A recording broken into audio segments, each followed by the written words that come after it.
বলেন তো হিদায়াত দেওয়ার মালিক কে? আওয়াজ করে চিল্লায় বলেন, আঙ্গুলটা উঁচা করে বলেন হিদায়াত দেওয়ার মালিক কে? আরো জোরে বলেন হিদায়াত দেওয়ার মালিক কে?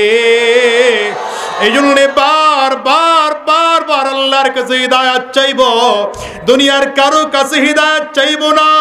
হিদায়াত চাইবো কার কাছে? আওয়াজ করে চিল্লা বলো, বেশি বেশি হিদায়াত চাইবো, বেশি বেশি হিদায়াত চাইবো। বিশেষ করে রাতের বেলায় তাহাজ্জুদ নামাজের মধ্যে দাঁড়াইয়া মাঝে মাঝে হাত উঁচু করে আল্লাহর কাছে বলবো, মালিক আমি তো গুনাহগার, আমার চেয়ে গুনাহগার তোমার এই আসমানের নিচে জমিনের উপরে বুঝি কেউ নাই। আমি আমার দিকে তাকিয়ে দেখি আমার হাত দিয়ে জীবনে কত গুনাহ করেছি, আমার পায়ের দিকে তাকিয়ে দেখি আমি পা দিয়ে জীবনে কত গুনাহ করেছি, আমার এই জবানের দিকে তাকিয়ে দেখি জীবনে জবান দিয়ে কত গুনাহ করেছি, আমার এই চোখ দিয়ে জীবনে কত গুনাহ করেছি, আমার এই ব্রেন দিয়ে কত গুনাহ করেছি। আয় আল্লাহ, তুমি যদি আমার এই গুনাহের দিকে তাকাও আমি ক্ষমা পাওয়ার যোগ্য না, কিন্তু আল্লাহ তুমি আমার গুনাহের দিকে তাকাইও না, তুমি তোমার রহমতের দিকে তাকাইয়া তুমি আমাকে মাফ করে দাও, তুমি আমাকে ক্ষমা করে দাও। গুনাহগার বলে দূরে ঠেলে দিও না, বেঈমান বলে দূরে ঠেলে দিও না। গো মালিক, আমাকে আহারে হারাম খাওয়া দাওয়া করি, আমি হারাম রাস্তায় চলি, হারাম কথা বলি, আমাকে তুমি দূরে ঠেলে দিও না। আল্লাহ আমাকে তোমার খাস বান্দার মধ্যে শামিল করে নাও। এই গোলাম, এই মসজিদটার মধ্যে যত মানুষ আছে, আজকের এই মানুষগুলোর মধ্যে কত ভালো মানুষও পাওয়া যাবে। এই মানুষগুলোর চেহারার দিকে তাকাইয়া তাকাইয়া নিজেরকে অন্তরটাকে ভেঙে দিয়া, কলবটাকে ভেঙে চুরে আমার মালিকের কাছে সর্বশেষ সময় ওয়াদা করে যাও, আয় আল্লাহ আর হারাম রাস্তায় কদম বাড়াবো না, শয়তানি রাস্তায় কদম বাড়াবো না, জিনার রাস্তায় চলবো না, সুদের কারবার করব না, ঘুষের কারবার করব না।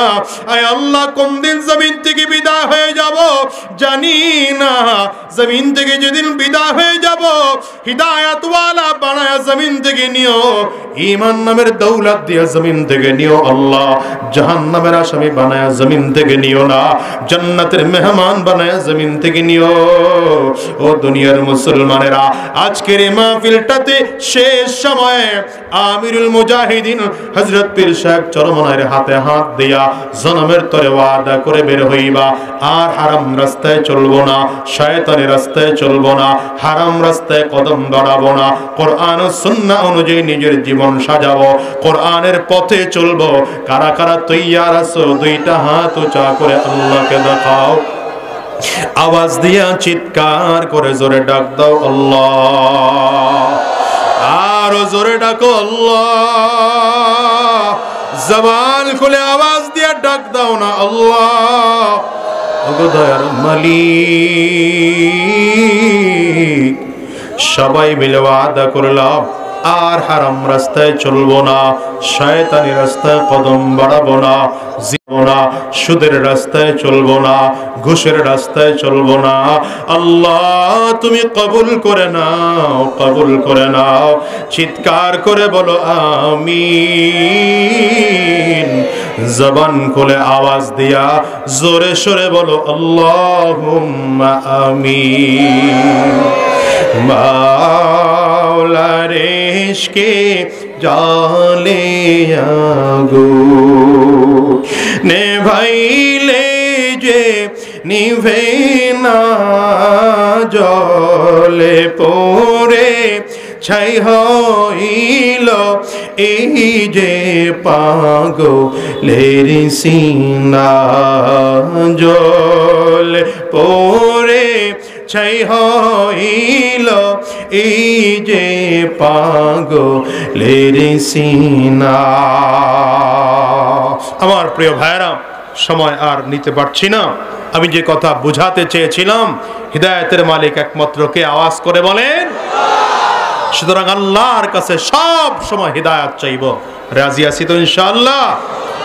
আলোচক আছেন, কথা বলবেন। সর্বশেষ আমিরুল মুজাহিদিন হযরত পীর সাহেব হুজুর চরমনাই তার জবান থেকে কোরআন ও সুন্নাহ ভিত্তিক চমৎকার রূহের খোরাক মূলক আলোচনা করবেন।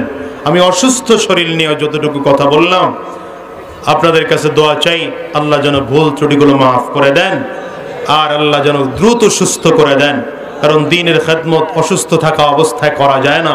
আল্লাহ যেন সুস্থতা দান করেন, দীর্ঘ হায়াত দান করেন, ঈমান ও ইসলামের উপরে টিকে কাজ করার তৌফিক দান করেন।